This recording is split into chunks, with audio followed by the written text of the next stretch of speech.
അപ്പോൾ രാത്രി 12 മണിയായിട്ടുണ്ട് ഗൈസ്. എവിടെയാണ് പോകുന്നതെന്ന് ചോദിച്ചു കഴിഞ്ഞാൽ അത് നമ്മൾ കുറേ ആയിട്ട് പ്ലാൻ ചെയ്യുന്ന നമ്മുടെ തിരുച്ചെന്തൂർ ടെമ്പിളിലോട്ടാണ് പോകുന്നത്. അപ്പോൾ ട്രെയിൻ കിട്ടാത്തതുകൊണ്ട് തന്നെ നമ്മൾ മോർണിംഗ് ട്രിവാൻഡ്രത്ത് നിന്ന് നമ്മൾ ഡയറക്റ്റ് നാഗർകോവിൽ ബസ്സിലോട്ടാണ് പോയത്. എന്നിട്ട് നമ്മൾ ബസ്സൊക്കെ ഇറങ്ങിയിട്ട് ഒരു കോഫിയൊക്കെ കുടിച്ച് കഴിഞ്ഞതിന് ശേഷം കുറച്ച് നേരം വെയിറ്റ് ചെയ്തിട്ട് നമുക്ക് ഡയറക്റ്റ് നമുക്ക് തിരുച്ചെന്തൂരേക്ക് ബസ് കിട്ടി. അതും കറക്റ്റ് 4 മണിക്ക്.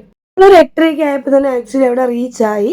അത് കഴിഞ്ഞ് നമ്മൾ റൂമൊക്കെ എടുത്ത് ബാഗൊക്കെ അവിടെ സേഫായിട്ട് വെച്ചതിന് ശേഷം നേരെ കടലിലേക്ക് കുളിക്കാനാണ് ഗെയ്സ് പോകുന്നത്.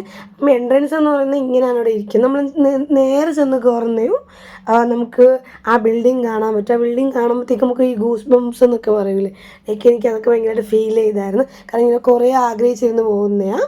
അത് കഴിഞ്ഞ് നമ്മൾ കടലിലോട്ട് നേരെ പോയി കുളിക്കാമെന്ന് വിചാരിച്ചിട്ട് നമ്മൾ ഇട്ട ഡ്രസ്സിൽ തന്നെയാണ് ആക്ച്വലി നമ്മൾ പോയി കുളിച്ചതും. അപ്പോഴേക്കും എന്താ അവിടെ ഒരു ആന നിൽപ്പുണ്ട് ഗൈസ്. ഇതൊക്കെയെന്ന് വെച്ച് കഴിഞ്ഞാൽ എന്തുവാ നമ്മൾ എപ്പോഴെപ്പോഴും കാണുന്നതിന് വിലയില്ല. നമ്മൾ എപ്പോഴെങ്കിലും കാണുന്നതിന് ഭയങ്കര ഒരു ഇതൊന്നും അറിയില്ല. അത് കണക്കാണ് എനിക്ക് കുറേ കാര്യങ്ങൾ ഫീൽ ചെയ്ത്. പിന്നെ ഞാനും ഗ്രീഷ്മയും കൂടെ കടലിൽ പോയി തലയൊക്കെ നനച്ചിട്ട് നമ്മൾ ക്യൂ നിൽക്കുകയാണ്. കാരണം അടുത്ത് കിണറിലും അവിടുത്തെ വെള്ളത്തിലും തല നനയ്ക്കാൻ വേണ്ടി നമ്മൾ എന്തായാലും ക്യൂ നിൽക്കണം.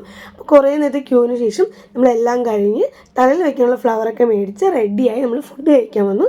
എന്നിട്ട് നമ്മൾ ഫുഡൊക്കെ കഴിച്ചിട്ട് നേരെ ടെമ്പിളിൽ പോകണം. അപ്പോൾ ആ ടെമ്പിളിൽ പോകുന്ന പ്രഹസനാണ് ഗെയ്സ് നിങ്ങൾ ഇനി അങ്ങോട്ട് കാണാൻ പോകുന്നത്. അത് കഴിഞ്ഞ് പോകുന്ന വഴിക്ക് എപ്പോഴും ഉള്ളതാണല്ലോ എന്തെങ്കിലും തിങ്സൊക്കെ ഉണ്ടെങ്കിൽ എനിക്ക് ഇങ്ങനത്തെ ആക്സസറീസ് ഭയങ്കര ഇഷ്ടമാണ്. നമ്മൾ അതൊക്കെ നോക്കിയിട്ട് മെയിനായിട്ട് കുറേ വിഷ് ലിസ്റ്റിൽ വെച്ചിരുന്നതാണ് ഈ ഒരു വീഡിയോ എനിക്ക് എടുക്കണം എന്നുള്ളത്. അപ്പോൾ ഞാനത് എടുക്കുകയും ചെയ്തു.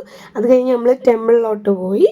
ടെമ്പിൾ പോയി കഴിഞ്ഞിട്ട് വന്നതിന് ശേഷം കുഞ്ഞു കുഞ്ഞു ആക്സസറീസ് ആകുമ്പോഴത്തേക്കും നമ്മൾ എന്തെങ്കിലും വാങ്ങിക്കുമല്ലോ. അപ്പോൾ അങ്ങനെ മേടിച്ചിട്ട് ഞാൻ ചേച്ചിയും കൂടെ എന്തോ നോണ പറഞ്ഞുകൊണ്ട് വരുന്നതാണ്. എനിക്കത് അറിയില്ല എന്തോ പറഞ്ഞതെന്ന്.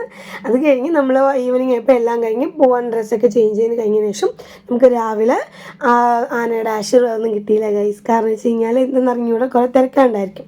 അത് കഴിഞ്ഞ് കുറേ പേർക്ക് കാണാൻ പറ്റാത്ത ഈ ഒരു തേര്, ഗോൾഡൻ തേര് നമുക്ക് കാണാൻ പറ്റി. സോ ഇന്നത്തെ വ്ലോഗ് ഇത്രയേ ഉള്ളൂ.